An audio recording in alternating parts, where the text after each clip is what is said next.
درود بر شما هنرجویان عزیز، امیدوارم که حالتون عالی باشه. با اولین تابلوی آموزشی رنگ روغن پورتره به سبک دیستراکشن یا تخریب که در ادامه توضیح خواهم داد و 3 تابلو آموزش خواهم داد. این اولین تابلو در این مرحله از آموزش خواهد بود که یه سری توضیحات اولیه لازم میدونم بدم و نحوه کشیدن طرح اولیه و در ادامه اجرای تابلو.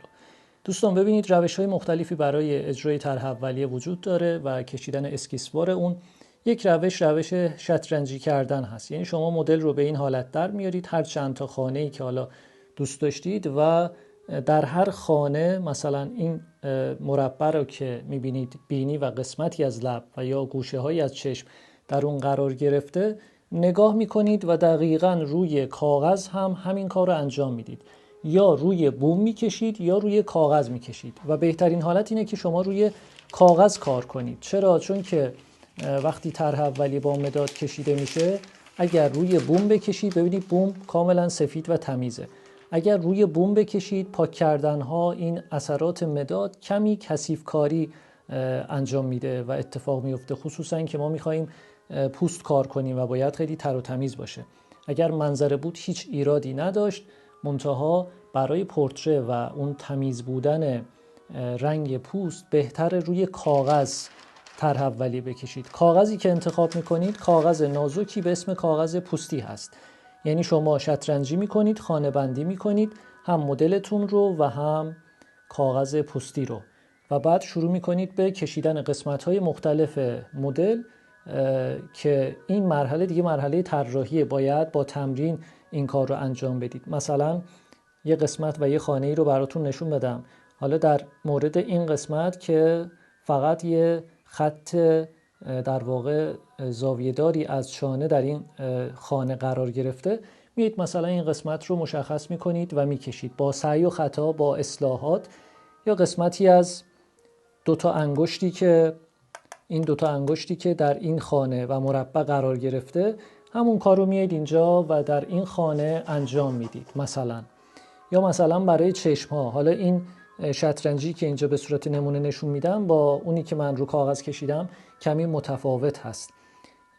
مثلا برای چشم ها این به علاوه که افتاده روی چشم، همونو میایید اینجا پیاده میکنید. یعنی قسمت به قسمت، پازل به پازل، تکه به تکه، این تکه های کوچک رو که طراحی کردید و کنار هم گذاشتید، یه همچین طرح اولیه برای شما به وجود میاد و میتونید بعد از این که حتی تموم شد یه سری اصلاحات انجام بدید، با پاک کمی روش کار کنید، سعی و خطا و نتیجه بشه یه طرح اولیه ساده. تو این مرحله نیاز هم نیست خیلی بپردازید به جزئیات. ببینید دیگه ما زیاد هایپر رئال نمیخوایم کار کنیم. مثلا بیایید دونه دونه این ابروها، مژه ها و یا عنبیه رو بکشید. همطور که میبینید من خیلی حالت اسکیسوار و ساده کشیدم، یعنی بعضی قسمت ها رو یه حالت بدون جزئیات. پس روش کشیدن طرح اولیه‌مون به صورت شطرنجی و خانه بندی شد و روی کاغذ واسطه‌ای که به اسم کاغذ پوستی هست. یعنی روی بوم هیچی نمی کشید. حتی من این ور یه بار کشیدم بعد خراب شده، دوباره این ور کشیدم. با سعی و خطا هست که شما میتونید طرح اولیه‌تون رو بکشید و اون شباهت تا حدودی 90% رو اعمال کنید. و اما بعد این که رسیدید به این مرحله، یعنی چشم‌ها، بینی، لب و همه سوژه ها تا حد خیلی ساده جاهاشون مشخص شد، برای اینکه حالا روی بوم طرح اولیه بزنید، میایید پشت کاغذ پوستی رو با یک گرافیتی با همون مدادی که کشیدید هم میشه، پشت کاغذ پوستی رو میایید تیره میکنید. یعنی اون قسمت هایی که طرح اولیه زده شده به این فرم رنگ میکنید.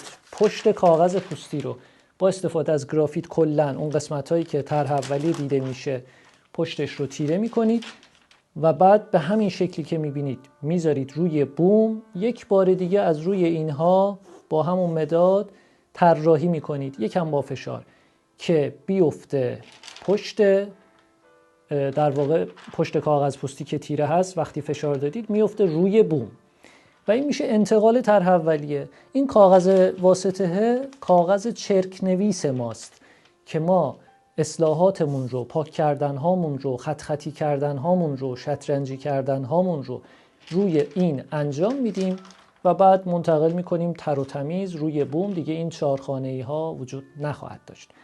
اگر تابلومون خیلی بزرگ باشه، سایز مثلا 1 متر در 2 متر باشه، خیلی بزرگ باشه، اون موقع بله میتونید روی بوم خیلی کمرنگ شطرنجی کنید و هر قسمتی رو، خانه‌ای رو طراحی کنید. این میشه در واقع روش اسکیس زدن پورتره و انتقال اون روی بوم. دیگه من نمیام اینجا براتون توضیح بدم و شاید 1 ساعت 2 ساعت طول بکشه که بگم مثلا این اندازه رو در نظر بگیرید، تو گوشی و یا مدل نگاه کنید، بعد اینجا رو در نظر بگیرید، بعد بیاید شکل بینی رو. اینا طراحی اولیه چهره است که ربطی به این کلاس نداره و شما باید با تمرین اونو به دست بیارید. خب طرح رو منتقل میکنیم روی بوم و من نتیجه رو الان نشونتون خواهم داد و میپردازیم به پالت رنگمون، درست کردن رنگ پوست ها و ادامه داستان که چه شکلی قراره کار کنیم. یه مقداری متفاوت از آن چیزی خواهد بود که تو ذهنتونه. بعضی قسمت ها رو ما رها خواهیم کرد، بعضی قسمت ها به صورت آبرنگی کار خواهیم کرد، بعضی قسمت ها اون در واقع سفیدی بوم رو نشون خواهیم داد به صورت هدفمند و بعد رنگ پوست و ساخت و سازها و در نهایت دیستراکشن و تخریبمون که روی پورتره انجام خواهد گرفت. با من همراه باشید با ادامه داستان.